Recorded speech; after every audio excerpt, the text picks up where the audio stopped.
할렐루야, 거룩한 주일입니다. 이 시간 온 마음 다해 하나님을 바라보고 하나님을 예배하는 귀한 시간 되길 원합니다. 다 같이 기도하시겠습니다. 거룩하시고 자비로우신 하나님 감사합니다. 아버지 하나님의 뜻을 이루기 위해 이 땅에 오신 예수님, 아버지의 뜻에 따라 모든 일에 순종하신 예수님, 그렇게 우리에게 믿음의 본을 보이시며 우리가 주님을 닮은 모습으로 살아가길 원하시는 우리 예수님을 닮길 원합니다. 예배를 통해서 예수님의 마음을 알게 하시고 예수님의 헌신을 알게 하시며 우리를 향하신 아버지 하나님의 뜻과 우리 주님의 뜻을 알고 주님과 깊은 교제를 나누는 복된 시간이 되게 하옵소서. 우리의 찬양과 경배와 모든 삶을 주님께 올려드리길 원하오며 모든 영광을 성삼위 하나님께서 홀로 받아주시옵소서. 예수님의 이름으로 기도드립니다. 아멘.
우리의 모든 죄악을 십자가 앞에 예수님의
응답하노니 그의 많은 죄가 사하여졌도다.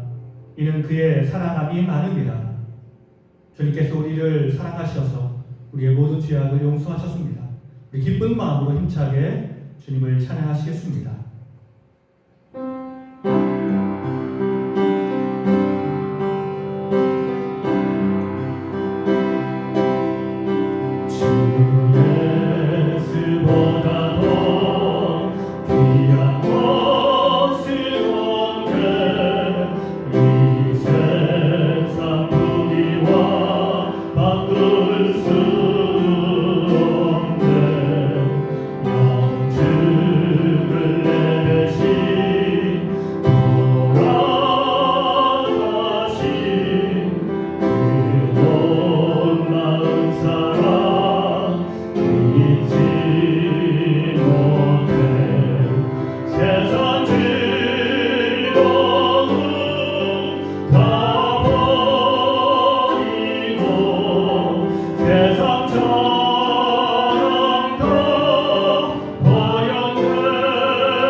교독문 1번 시편 1편의 말씀을 교독하시겠습니다.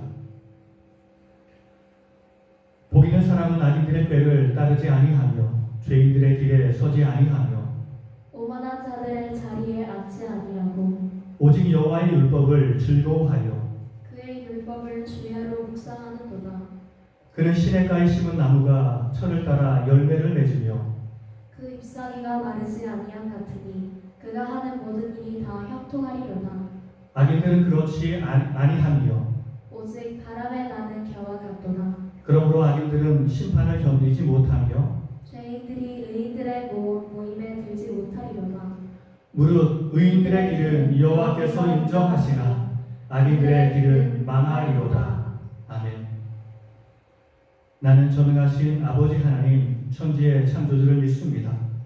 나는 그의 유일하신 아들 우리 주 예수 그리스도를 믿습니다.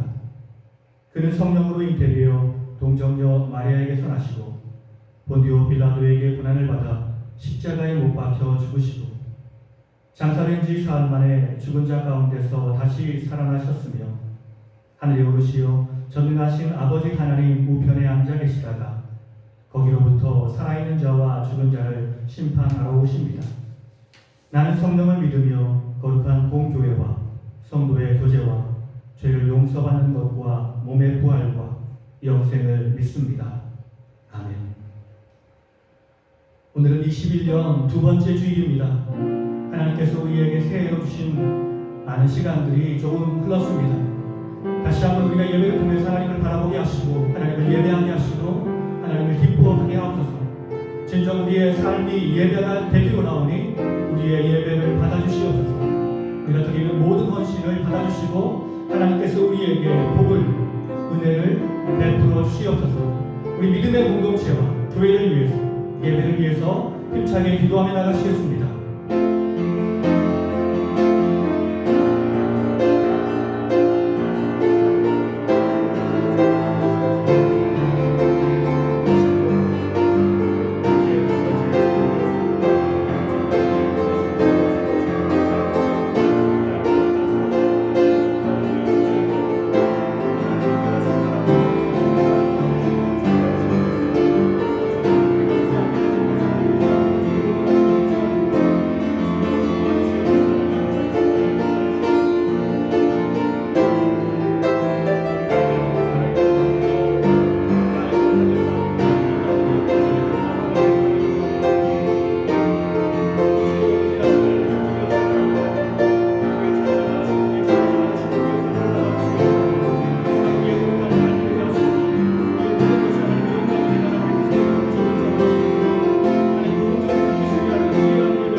하나님의 말씀을 로마서 1장 17절의 말씀입니다. 같이 합독하시겠습니다. 복음에는 하나님의 의가 나타나서 믿음으로 믿음에 이르게 하나니 기록된 바 오직 의는 믿음으로 말미암아 살리라 함과 같으니라. 아멘. 우리 사랑하는 가족들과 함께 인사 나누겠습니다. 하나님이 우리와 함께 하십니다. 하나님이 우리와 함께 하십니다.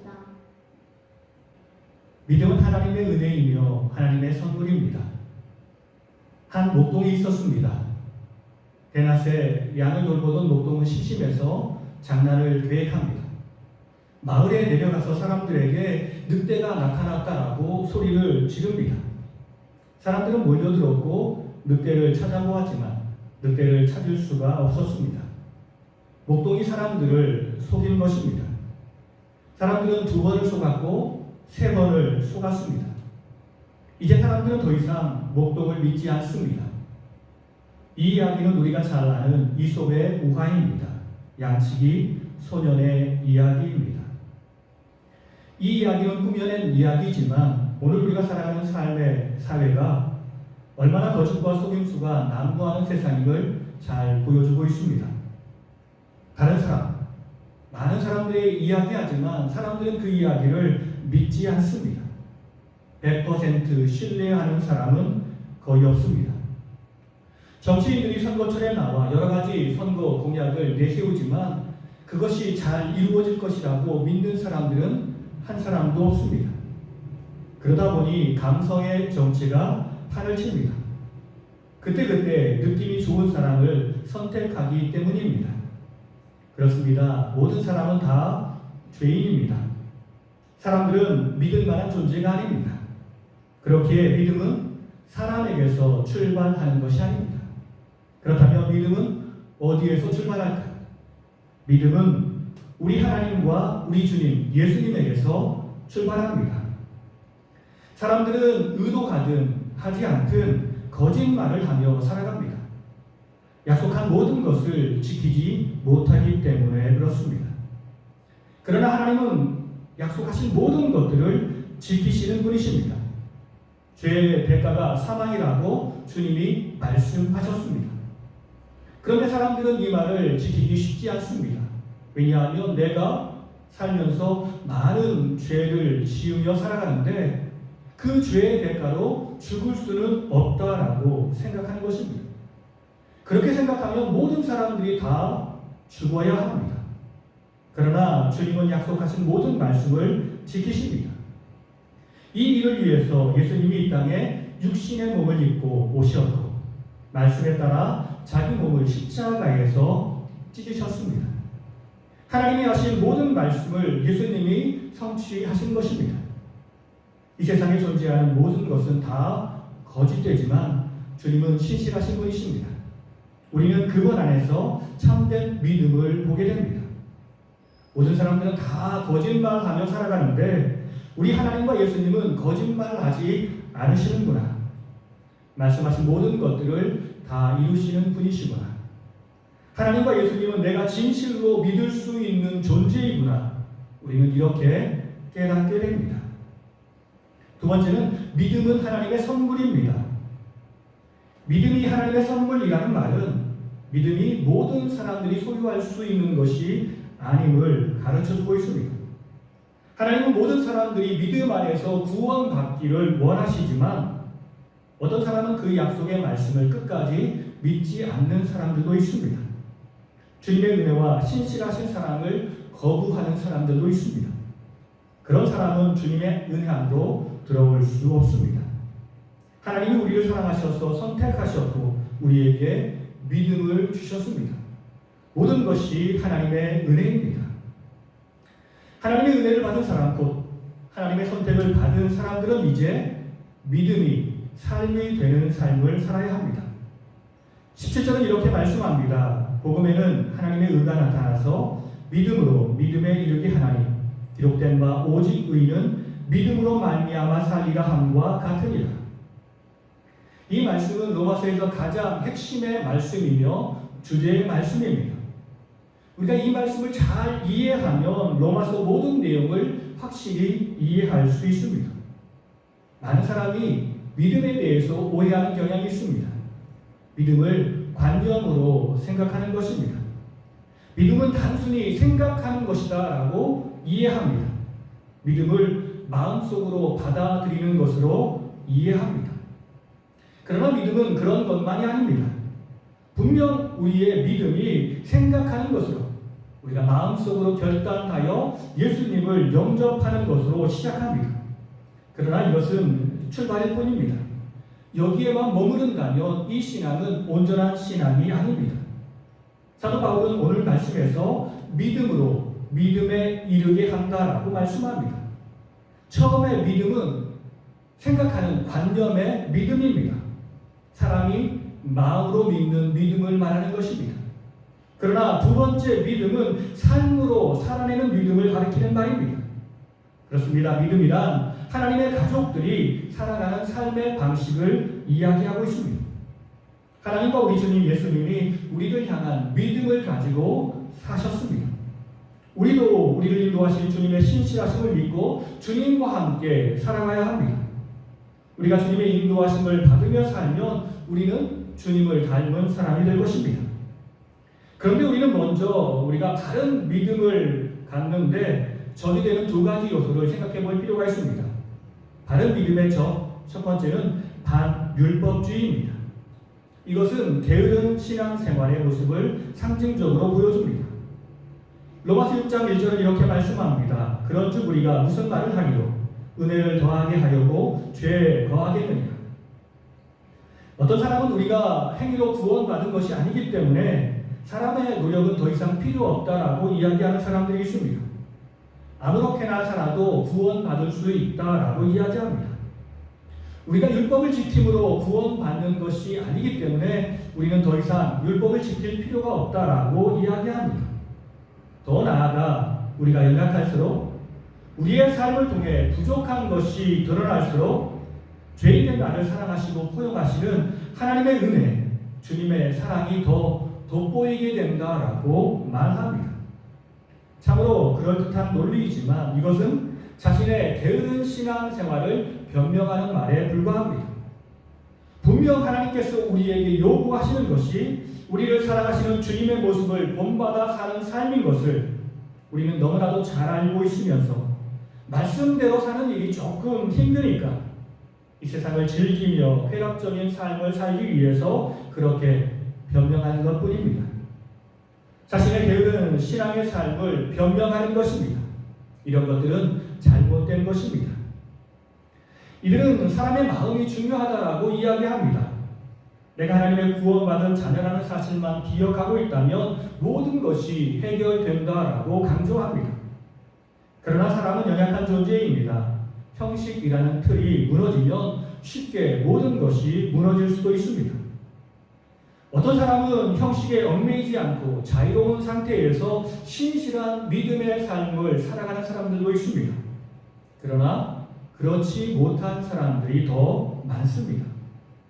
교회에 나오면 하나님을 생각하지 않는 사람들이 많습니다. 성경을 읽지 않으면 하나님을 사랑하는 마음이 식어지는 사람들이 많습니다. 그러므로 우리는 행위가 없는 반율법주의를 경계해야 합니다. 이것은 우리의 게으름을 변명하기 위한 속임일 뿐입니다. 두 번째 바른 믿음의 적은 율법주의, 자기 자랑입니다. 율법주의는 자기 나라를 세우려는 행위입니다. 바벨론 포로의 시기에 사람들은 율법에 관심을 두기 시작했습니다. 하나님의 율법에 순종하지 않았기에 우리가 힘들고 어려운 인생을 살아간다. 하나님께서 우리를 심판하셔서 이 고난의 삶을 살아간다라고 깨달은 것입니다. 그렇습니다. 이스라엘 백성들이 하나님의 말씀에 순종하지 않고 우상을 만들어 섬겼기에 그들은 하나님의 심판을 받았습니다. 바벨론 포로의 삶을 살아야 했고 힘들고 곤고한 인생을 살아야 했습니다. 좋은 의도에서 율법 운동이 시작되었습니다. 말씀대로 살기 운동이 시작되었습니다. 에스라가 중심이 되었고 많은 사람들이 협력하며 주의 일을 기쁨으로 감당했습니다. 그런데 이것이 시간이 지나면서 율법주의로 변질되기 시작합니다. 율법주의, 여기서 주의라는 말은 많은 사람이 이것을 개인적으로 이용한다라는 말입니다. 사람이 율법을 자기의 편의에 따라 이용하면서 율법이 변질되기 시작했습니다. 율법을 지키지 못하는 사람을 죄인이라고 부르고 율법을 잘 지키는 사람을 의인이라고 부릅니다. 하나님이 죄인과 의인을 결정하셔야 하는데 사람들이 자신의 뜻대로 이 사람은 의인이고 이 사람은 죄인이라고 결정하는 것입니다. 율법주의는 자기가 율법을 잘 지킨다라는 사람들이 율법을 지키지 못하는 사람들을 향해서 비난하며 정죄하며 만들어진 것입니다. 오늘 우리는 신념으로 살아가고 있습니까? 아니면 신앙으로 살아가고 있습니까? 사람은 믿음의 존재라고 말할 수 있습니다. 왜냐하면 사람은 누구나 자신이 믿는 대로 생각하고 말하고 행동하기 때문에 그렇습니다. 사람의 믿음을 뜻하는 대표적인 단어가 신념이고 또 다른 단어가 신앙입니다. 신념과 신앙은 언뜻 보기에는 비슷하게 보입니다. 둘 다 믿음에 대해서 말하기 때문입니다. 하지만 신념과 신앙은 본질에서 다릅니다. 그래서 살아가는 방식도 다릅니다. 그러면 신념과 신앙이 어떻게 다를까요? 신념은 내가 아는 사상, 제도, 힘 등을 통합하여 그것을 믿고 그대로 살아가는 것을 말합니다.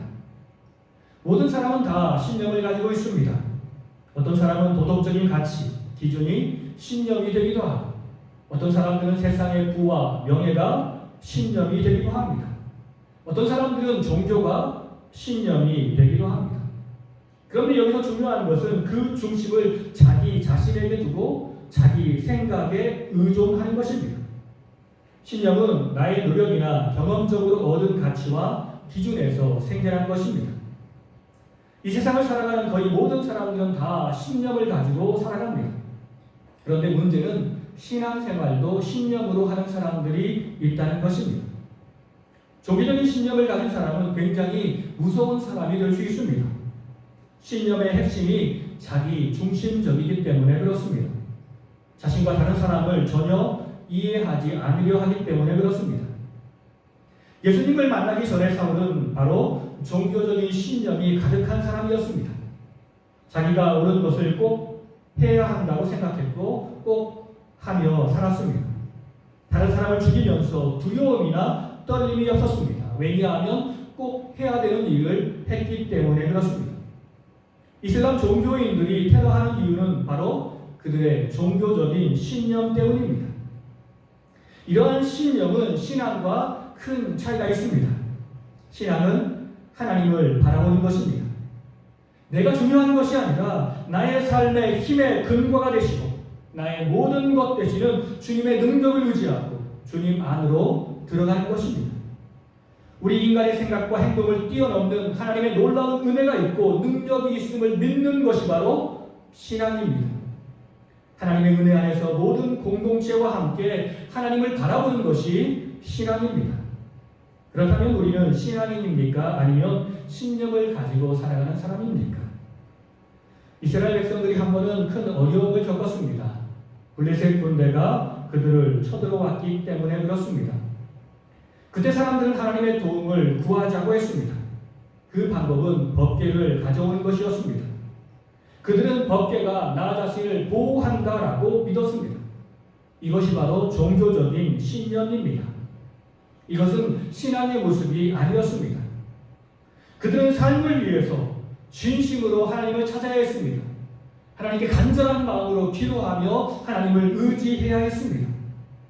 사실 이스라엘 백성들이 형식적인 신앙생활에서 벗어나 자신의 신념을 내려놓고 진정한 신앙의 세계로 들어갔더라면 오늘 그렇게 겪는 어려움과 위기는 없었을 것입니다. 그런데 이런 전쟁의 상황에도 그들은 신앙의 중요성을 깨닫지 못하고 신념에 찬 행동을 한 것입니다. 사무엘상 17장 45절은 이렇게 말씀합니다. 다윗이 블레셋 사람에게 이르되 너는 칼과 창과 단창으로 내게 나아오거니와 나는 만군의 여호와의 이름 곧 내가 모욕하는 이스라엘 군대의 하나님의 이름으로 내게 나아가노라. 여기에 두 사람이 서 있습니다. 한 사람은 키가 약 3m 정도가 되는 아주 큰 사람으로 갑옷과 무기가 최첨단을 가지고 있습니다. 그런데 상대편은 아주 키가 작은 어린아이로 그가 가진 무기는 막대기와 돌밖에 없습니다. 이 싸움에서 누가 이기겠습니까? 일반적인 신념을 가진 사람이라면 골리앗이 이긴다에 자신의 모든 것을 걸 것입니다. 그러나 신앙인들은 다윗 안에 계신 하나님의 모습을 볼 수 있습니다. 그래서 다윗에게 승산이 있다고 확신할 것입니다. 오늘 우리가 이 세상에서 신앙인으로 사는 일은 결코 쉬운 일이 아닙니다. 우리의 깊은 영의 세계는 하나님을 바라보고 신앙인의 모습으로 살라라고 우리에게 요구하지만 우리의 보이는 눈은 세상 가치에 따라 쉽게 움직입니다. 우리의 아름다운 행위를 보며 주님이 내게 칭찬을 해주시고 인정해 주시면 좋겠다라고 생각합니다. 세상 사람들이 나의 믿음을 보고 나의 아름다운 모습을 보고 인정해주고 칭찬해주면 힘이 되고 위로를 얻는다라고 이야기합니다. 그런데 사람들이 나를 인정해주지 않으면 나를 무시하는 것도 아닌데 다른 사람들을 인정하는 그 모습을 보면 왠지 시기가 나고 마음에 상처를 받기도 합니다. 우리는 예배하는 백성이기 때문에 절대 무너지지 않을 것입니다. 우리는 기도하는 백성이기 때문에 우리는 하나님의 말씀을 아는 백성이기 때문에 무너지지 않을 것입니다. 이렇게 생각하는 사람들도 있습니다. 그러나 이 모든 것이 내 신념일 수 있습니다. 이런 것들이 나 자신을 바라보게 하고 나를 의지하게 하며 내 자랑인 경우가 많이 있습니다. 우리는 다시 한번 주님을 사랑하는 진실한 신앙인인가 아니면 신념에 찬 행동을 하는 신념인가를 다시 한번 확인해 봐야 합니다. 내가 사라지지 않으면 결코 주님이 나의 왕이 되실 수 없습니다. 우리가 율법의 사람인가 아닌가를 점검하기 위해서는 나는 나를 높이는 사람인가를 항상 점검해 봐야 합니다. 다른 사람들 앞에서 내 주장과 내 생각을 강하게 고집하며 사는가? 그리고 다음에 확인할 사항은 내가 다른 사람들이 하는 칭찬에 예민하게 반응하는 사람인가를 다시 한번 점검해 봐야 합니다. 모든 사람들은 다 칭찬받는 것을 좋아합니다. 사랑받는 것을 좋아합니다. 그러나 우리가 사람의 칭찬에 얽매이는 삶을 살아서는 안 됩니다. 무엇인가 좋은 결과를 내야 한다는 이 조바심에서 벗어나야 합니다. 내 주변에 있는 사람을 경쟁 대상으로 보아서는 안 됩니다. 그들도 주 안에서 함께 하나님의 나라를 이루어 나가는 동역자임을 기억하며 그들과 함께 삶을 나누고 격려하며 함께 성장해야 합니다. 주님의 사랑과 은혜를 내 삶에 채우고 주님의 마음으로 세상을 보고 다른 사람들을 보며 살아가는 것이 바로 신앙인의 삶입니다. 하나님이 우리를 칭찬하시는 것은 일을 잘했고 큰 성과를 내었기 때문에 그런 것이 아닙니다. 주님은 나 자체를 그대로 사랑하시고 인정하십니다. 왜냐하면 내가 하나님의 보물이기 때문에 그렇습니다. 사람의 칭찬을 받고 존중받는 것도 중요하지만 사람이 나를 인정하지 않고 칭찬하지 않는다 할지라도 존중하지 않는다 할지라도 지금 주님이 우리와 함께 하시며 나를 사랑하시고 축복한다라는 사실을 우리는 기억해야 합니다. 이제 우리는 세상 사람들을 바라보지 아니하고 오직 하나님의 거룩한 백성답게 믿음으로 살아야 합니다. 오직 의인은 믿음으로 살아야 합니다. 본문 말씀은 바울이 처음 말한 말씀이 아닙니다. 이 말씀은 하박국 선지자가 먼저 말씀한 말씀입니다. 하박국 2장 4절은 이렇게 말씀합니다. 보라, 그의 마음은 교만하며 그 속에서 정직하지 못하나 의인은 그의 믿음으로 말미암아 살리라. 하박국 시대는 참으로 힘들고 어려운 시대였습니다. 유다는 영적으로 타락하였고 사람들은 하나님의 말씀의 길을 벗어났습니다. 하나님의 심판으로 말미암아 유다가 이민족의 침입을 받고 고난을 받고 있었습니다. 이때 하박국은 하나님께 원망하며 이렇게 이야기합니다. 하나님, 우리 민족 유다가 하나님 앞에서 큰 죄를 지은 것은 잘 알고 있습니다. 그런데 어떻게 하나님을 알지 못하는 이 민족을 통해서 하나님의 백성들을 심판하십니까? 그들은 하나님을 알지 못하는 사람들이며 그들은 하나님을 모독하는 사람들이 아닙니까? 그렇습니다. 하나님이 이 민족을 사용해서 죄악이 가득한 유다를 심판하시기로 작정하셨습니다. 이것은 어찌 보면 무엇인가 잘못된 일인 것처럼 보입니다.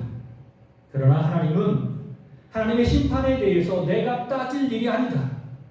오늘 내가 살아가는 세상이 아무리 약하다 할지라도 하나님이 약한 자를 사용해서 이 세상을 심판한다 할지라도 내가 지금 해야 할 일은 하나님의 의인답게 믿음으로 살아가야 한다라고 말씀하십니다.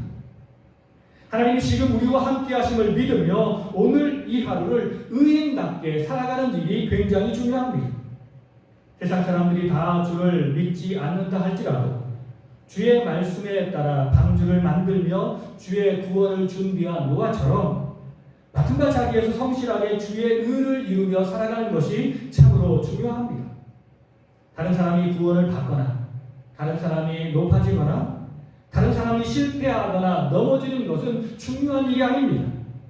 지금 내게 필요한 것은 내가 주님 앞에 서서 주님의 모습을 보며 주님 보시기에 합당한 삶을 살아가느냐입니다. 결론의 말씀입니다. 믿음의 삶, 우리는 예수님을 닮아가야 합니다. 17절은 이렇게 말씀합니다. 복음에는 하나님의 의가 나타나서 믿음으로 믿음에 이르게 하나니. 복음은 무엇입니까? 우리 인간에게 가장 복된 소식, 생명의 소식을 말합니다. 복음에는 하나님의 의가 나타났다라고 말씀합니다. 하나님의 의는 우리 주님 예수님이십니다. 예수님의 삶과 죽음이 하나님의 의를 이루셨습니다. 그래서 복음은 하나님의 의이고 하나님의 의는 예수님의 삶과 죽음입니다.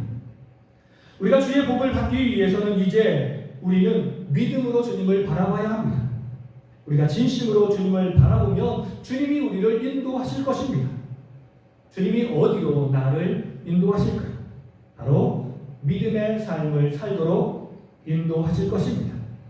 그렇습니다. 복음은 예수님이고 예수님은 우리를 예수님을 아는 믿음에서 예수님을 닮는 믿음으로 인도하실 것입니다. 그러므로 우리는 이제 주님의 인도하심에 따라 주님을 닮은 삶을 살아가야 합니다. 첫째로 우리는 하나님의 자녀임을 세상에 담대히 선포하며 살아야 합니다. 예수님은 항상 자신이 하나님의 자녀임을 세상에 당당하게 선포하며 사셨습니다. 세상 사람들이 어떻게 내가 하나님의 아들이냐라고 이것은 신성모독이라고 비난하면서 조롱했지만 그런데도 예수님은 항상 하나님의 자녀임을 선포하며 사셨습니다.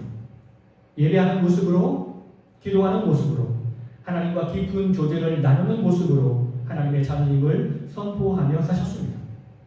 오늘 우리가 살아가는 이 세상은 하나님의 자녀임을 선포하며 사는 일이 결코 쉽지 않습니다. 우리 주님을 믿지 않고 거부하는 사람들이 많기 때문입니다. 그런데도 우리는 하나님을 의식하며 하나님을 앞세우며 살아야 합니다. 이것이 무너지면 모든 것이 무너지기 때문입니다. 두 번째, 우리는 세상 사람 앞에 하나님이 보내신 거룩한 사랑의 제사장임을 잊지 말아야 합니다. 우리의 사명은 예수님을 본받아서 수많은 사람을 예수님께, 하나님께 인도하는 것입니다. 바로 그 사명이 바로 예수님의 사명이었습니다. 하나님을 알지 못하는 사람들을 하나님께 인도하는 일을 예수님께서 맡아 감당하셨습니다. 이 일을 행하시는 예수님의 원칙은 사랑이 원칙이었습니다. 세상 사람들은 하나님에 대해서 잘 알지 못한다라고 이야기합니다. 진리에 대해서 잘 알지 못한다라고 말합니다. 그러나 사람들은 저 사람이 나를 사랑하고 있는지 아니면 미워하고 있는지는 잘 알고 있습니다. 예수님은 사람들에게 자신이 얼마나 너희를 사랑하는지를 삶으로 보여주셨습니다. 그들을 위해서 자신의 모든 것을 내어주셨습니다. 그런데 그 사랑은 거룩한 사랑이었습니다. 곧 하나님의 말씀 안에서 이루신 사랑이었습니다. 오늘 우리도 주님을 향한 거룩한 마음을 벗어버리지 않고 그 안에서 하나님의 온전한 사랑을 세상에 전하는 사람으로 거듭나야 하겠습니다. 세상은 우리의 믿음이 바른 방향으로 가는지 아니면 잘못된 방향으로 가는지를 확인할 수 있는 시험지와 같은 곳입니다.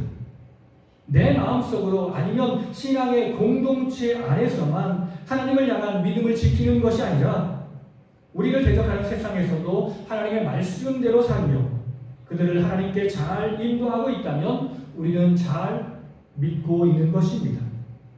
마지막으로 우리는 오늘 충성하며 헌신하는 종으로 살아가야 할 줄 믿습니다.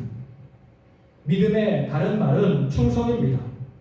충성은 내가 좋으면 하고 내가 싫으면 하지 않는 것, 그런 것을 말하지 않습니다. 종으로서 주인을 위해서 더 큰 대의를 위해서 자신을 낮추며 최선을 다해 살아가는 삶을 말합니다.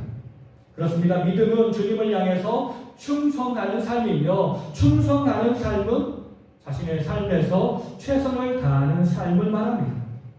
예수님이 그렇게 충성하며 사셨습니다. 주님은 이 땅에서 최선을 다해 사시며 성령의 열매를 맺으며 사셨습니다. 우리도 주님처럼 살면 주님이 이 땅에서 맺으셨던 성령의 열매와 육신의 열매를 가득가득 맺으며 살게 될 것입니다. 그런 우리의 모습을 보며 주님은 기뻐하시며 칭찬하실 것입니다. 너는 나를 닮은 나의 자녀, 내 가족이다라고 말씀하시며 칭찬하실 것입니다. 이 믿음으로 맡은 자리에서 주님을 닮아가기 위해서 최선의 노력을 다하는 우리 모두가 되기를 예수 그리스도 이름으로 간절히 축원합니다. 다 같이 기도하시겠습니다. 사랑이 많으신 하나님 감사합니다. 죄인된 우리를 사랑하셔서 우리에게 은혜를 베풀어 주시고 그 은혜를 믿을 수 있는 믿음 주시니 감사합니다. 우리가 잘못된 믿음으로 헛된 시간을 낭비하며 살지 않길 원합니다. 내 삶을 회락을 위해서 사용하지 않게 하시고 나의 바벨탑을 쌓는데 사용하지 않게 하시고 오직 주의 나라와 영광을 위해 사셨던 예수님을 따라 맡은 자리에서 최선을 다해 헌신하며 살길 원합니다. 오늘 대학 입학 시험을 보는 사랑하는 자녀들을 기억해 주시고 이들이 기도하며 준비한 모든 것들 위해 하나님의 은혜와 사랑을 부어주시어 이들이 바라보며 소망하는 꿈을 주 안에서 이룰 수 있도록 큰 은총을 베풀어 주시옵소서. 감사드리오며 예수님 이름으로 간절히 기도드립니다. 아멘. 찬양하시면서 준비한 예물 하나님께 드리시겠습니다.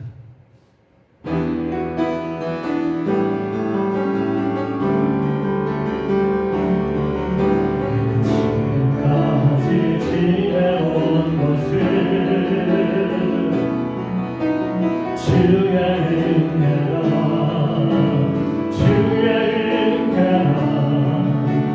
지금까지 지내온 것을 주의 은혜라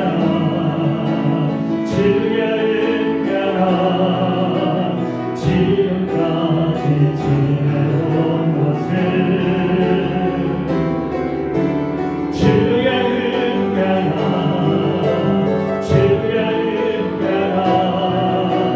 지금까지 지내온 것을 내가 하나님의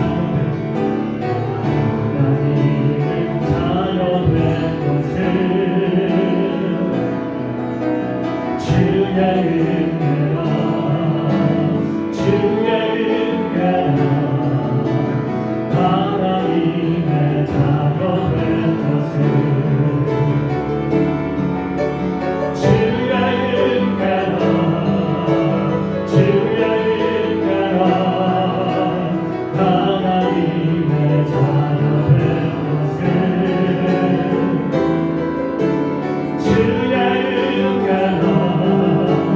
주의 은혜라 하나님의 자녀 된 것을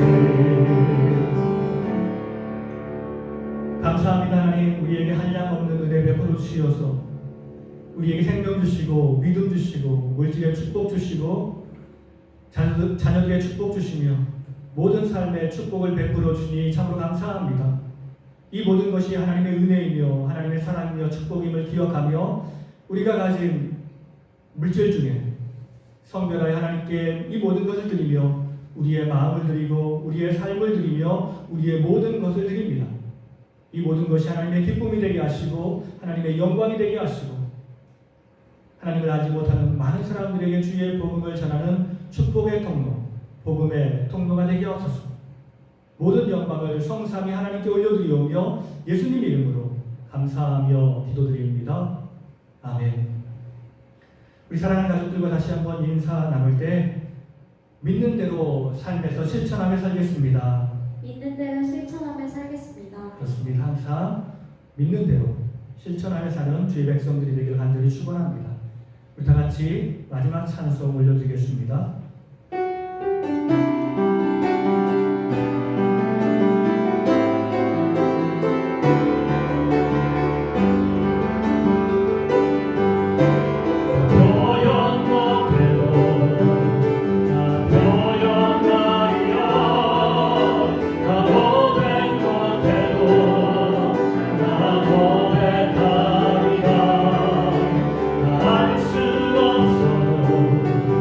나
고통하시니 내가 주님을 믿기로 작정한 그때부터 나를 인도하시고 나를 이끄시는 예수님의 사랑의 손길에 따라 주님을 닮은 거룩한 믿음의 사람으로 거듭나기 원합니다. 기도하며 결단하며 주와 동행하는 사랑하는 성도님들과 가정과 자녀들의 삶 가운데 주님께서 핏값으로 세우신 우리 작은 시학교에 위해 이 땅에서 주를 예배하는 모든 백성들과 이 땅을 살아가는 모든 백성들 위해 이제로부터 영원토록 함께 하시기를 간절히 축원하옵나이다. 아멘.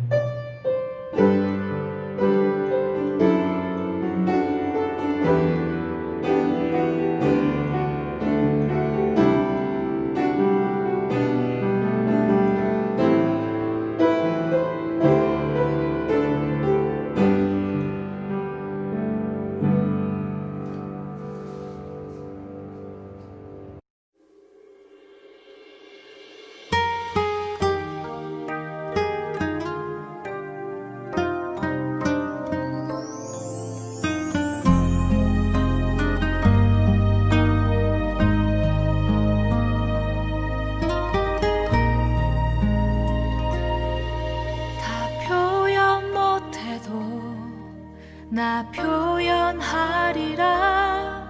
다 고백 못해도 나 고백하리라. 다 할 수 없어도 나 알아가리라. 다 닮지 못해도 나 닮아가리라.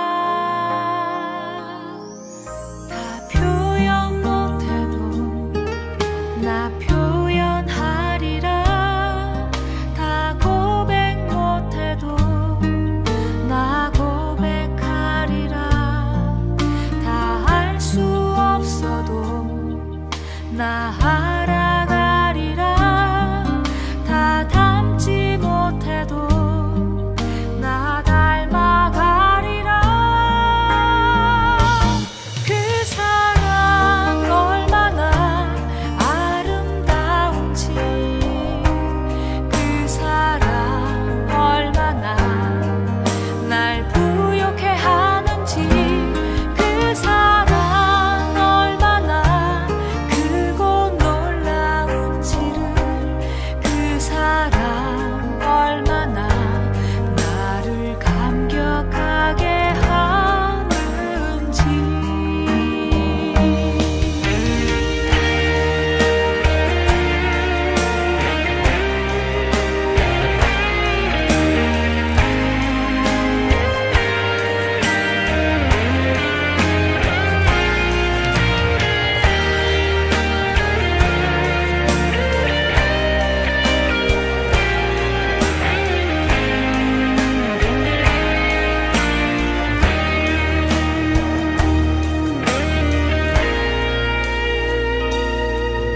다 표현 못해도 나 표현하리라. 다 고백 못해도 나 고백하리라. 다 알 수 없어도 나 알아가리라. 다 닮지 못해도 나 닮아가리라.